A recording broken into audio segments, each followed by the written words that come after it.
El investigador paranormal. El violín de la bruja. Creepypasta. En el año de 1923, el pequeño pueblo donde vivía apenas si tenía algunos cuantos habitantes. Algunos 100, 150, más o menos. Pero de quien realmente quiero hablar en esta ocasión es de una mujer. De una mujer que entre el pueblo se conocía como Doña Juana. Una mujer de edad avanzada, con su cabello completamente blanco, cano.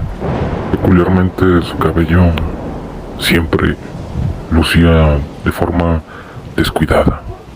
Tenía una gran nariz. Esto era muy vistoso. Además, por su complexión delgada, llamaba mucho la atención. Claro, sin dejar de lado su misteriosa actitud y su extraña, su peculiar personalidad. Todo lo anteriormente dicho, a esta mujer se le conocía, o así le hicieron llamar al menos, como la bruja. Lo sé, hoy en día esto sería mal visto por los demás, llamarle a alguien bruja solo por su aspecto. Pero era el año de 1923. Las cosas eran muy diferentes en aquel entonces. Recuerdo que en alguna ocasión, entre la plática de algunos vecinos, logré escuchar que ellos decían que aquella mujer, si no recuerdo mal, había sido la primera o alguno de los primeros habitantes del pueblo. Pero esto solo eran suposiciones, pues ella era muy reservada y casi no hablaba con nadie. Y claro, yo no estaba dispuesto a acercármele, mucho menos a preguntarle si esto era verdad o era solo un mito. Aquella mujer vivía en una casa, una pequeña, pero lo peculiar era que vivía lejos, al menos lejos de la comunidad, lejos de todas las casas, pero peculiarmente cerca de un río. De esta manera todos podíamos verla. Era notable, visible ante todo el pueblo. Esa casa era perfectamente visible por todos, lo cual llevó a las personas a decir que aquella mujer tenía pacto con el diablo, que seguramente tenía más de 100 años.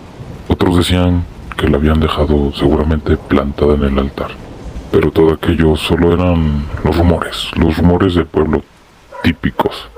Lo único real de aquella mujer, o al menos hasta el momento, era que tocaba el violín. Aquella mujer, sin falta, todos los días, en punto de las 9 de la noche, se ponía a tocar el violín, pero siempre aquella melodía melancólica. Hablo por mí, pero estoy seguro de que a más de uno le ponía los pelos de punta a aquel sonido, aquella extraña melodía. Y como era de esperarse, los adultos, más que nadie por precaución o tal vez solo por aquellos mitos, aquellas cosas que se contaban de aquella mujer, las madres no dejaban que los niños se acercaran a jugar cerca de aquella casa, mucho menos de aquella mujer. Los más jóvenes, ellos ni siquiera se atrevían a ir, aunque podrían a veces ser temerarios en algunos aspectos, no se atrevían a ir. Y esto era menos posible aún durante la noche, cuando en punto de las 9 aquel violín sonaba de nuevo. La gente a esas horas ya entraba a su casa a dormir, pues esto ya se había vuelto más una costumbre, como si aquel violín se los mandara, como si les avisara que era el momento de ir a la cama. Las personas no tardaron en aprovecharse de esto y mandaban a los niños a la cama aún más temprano. Les decían a los niños que tenían que dormir antes, de que aquel violín de la bruja sonara, porque si no, ella vendría por ellos y se los comería.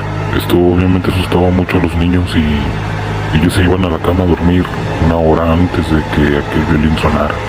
Una noche, antes de que dieran las 8 p.m. en el pequeño pueblo, se comenzaron a escuchar gritos. Unos gritos desgarradores. La gente, un poco asustada y motivada por el morbo, salieron de sus casas para ver qué sucedía. Se quedaron boquiabiertos al notar que lo que en realidad sucedía era que la casa de Doña Juana se estaba incendiando. Nadie sabía realmente lo que había comenzado el fuego, pero entre los vecinos, entre la misma gente del pueblo, comentaban que tal vez alguna vela había caído y eso había podido comenzar el fuego. En aquel tiempo era más común que la gente se iluminara con velas, pues el pueblo no contaba con energía eléctrica. Aquellos gritos desgarradores eran de ella. De esto no había duda, y lo más probable es que aquella pobre mujer, no pudiera escapar del incendio. Tal vez se encontraba atrapada. La gente del pueblo estaban aterrados, pero extrañamente nadie movía un solo pelo para ayudar a aquella pobre mujer. Solo fueron unos crueles espectadores. Contemplaron desde lejos como aquella vieja casa era consumida por el fuego. Aunque los gritos de aquella mujer fueran desgarradores, pidiendo ayuda, al menos nadie hizo nada. Todos aquellos lamentos y gritos fueron ignorados por la gente del pueblo. Simplemente hicieron caso omiso. Aquellos gritos desgarradores, combinados con el sonido de la madera quemándose, poco a poco se apagaron y fueron convirtiéndose solo en sollozos. Lo que vino después fue nada, un silencio total. Al día siguiente, cuando la policía llegó al pueblo, comenzaron las investigaciones. Comenzaron a interrogar a los habitantes de aquel pequeño pueblo, pero de manera hipócrita. La gente decía no haberse podido percatar, ni siquiera se habían dado cuenta de lo que había ocurrido una noche anterior. Aseguraban que se habían dado cuenta hasta ese mismo día, por la mañana. Y los policías solo encontraron restos calcinados, los restos de aquella pobre mujer. La escena era espantosa, pues aquellos oficiales solo encontraron restos y apenas si se podía distinguir que habían pertenecido a una persona, a un ser humano.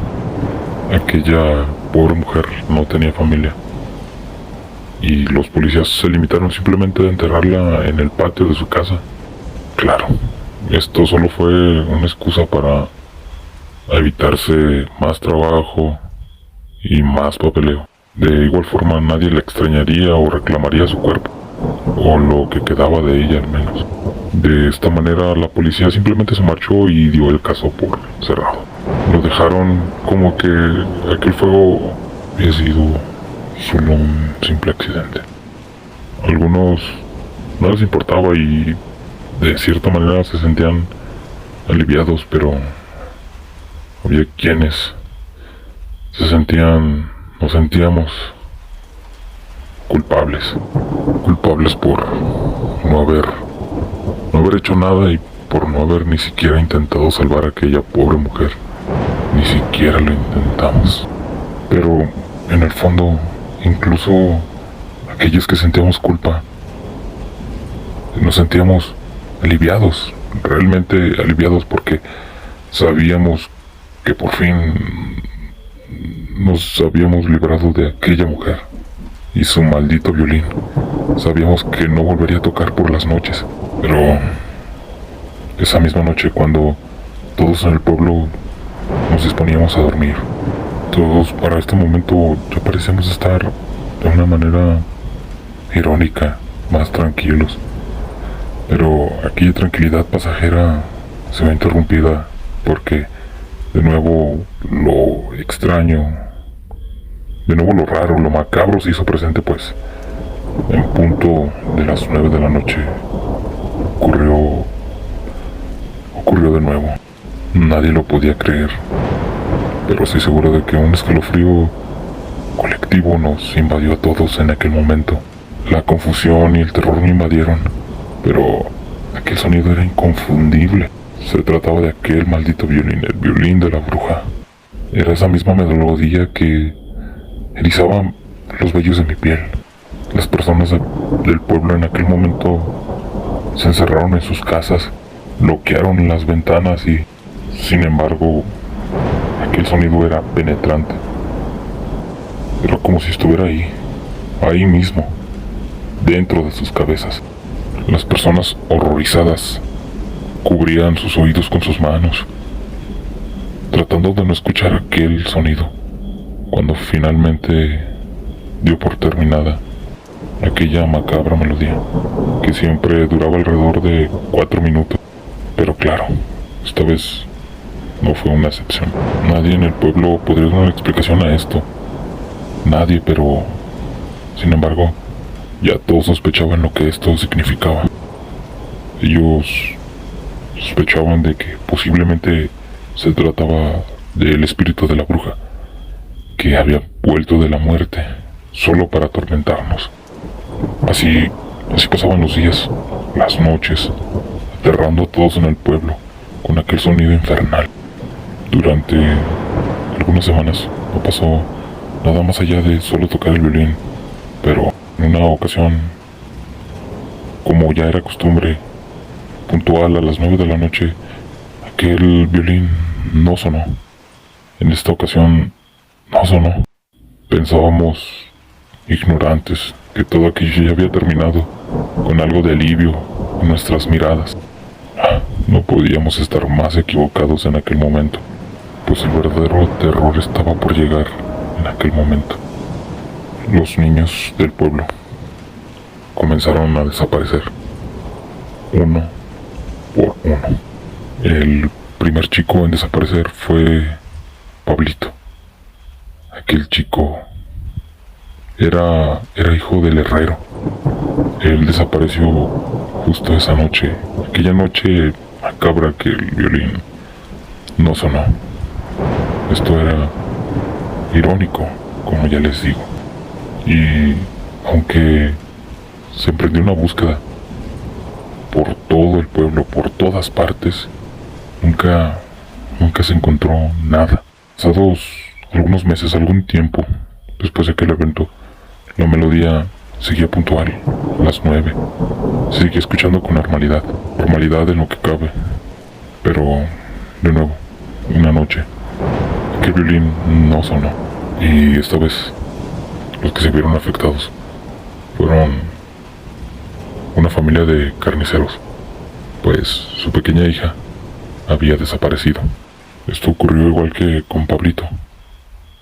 Desapareció sin dejar rastro alguno. Esto siguió ocurriendo paulatinamente, cada mes o cada 2 meses. En alguna ocasión, el violín no sonaba y la gente del pueblo ya sabíamos lo que significaba esto. Un niño desaparecería. Los padres de los niños, o al menos las personas con hijos, se quedaban en vela, tratando de proteger a sus hijos. Pero como si estos cayeran en alguna especie de trance, estos tarde o temprano caían víctimas del sueño, se quedaban dormidos. Para cuando despertaban, el niño ya no se encontraba más. Para el año de 1928, los niños eran inexistentes en aquel pueblo. Aquel pueblo había quedado completamente vacío, al menos de niños. Bueno, con la excepción de uno, solamente uno. Yo. O bueno, al menos ya era un adolescente, pues contaba con la edad de 16 años en aquel entonces. Ya no era un niño prácticamente, pero yo era el más joven. Pero a pesar de que era el más joven, yo no fui el siguiente en desaparecer. Los siguientes fueron los adultos. La gente para este punto estaba harta, y ellos sabían perfectamente quién era el culpable de todo este sufrimiento, de todo este terror, de todo este miedo colectivo que sentíamos todos en aquel pueblo casi vacío. Un día, los 89 habitantes que restábamos en el pueblo nos reunimos. Sabíamos que aquella maldita bruja era la responsable de las desapariciones de nuestros familiares, de hijos, hermanos, de nuestros seres queridos. Para este punto, la cólera, el coraje podía más que el miedo. Así que, armados de valor, decidimos ir a aquella casa. O bueno, al menos lo que restaba, lo que quedaba de aquella casa. Lo que haríamos sería exhumar sus restos y los llevaríamos a un sitio alejado del pueblo. Pero ya eran casi las 9 de la noche. Todos íbamos camino hacia aquella casa, que se encontraba por una especie de colina. Mirábamos perfectamente bien aquella casa y mientras nos acercábamos quedamos paralizados.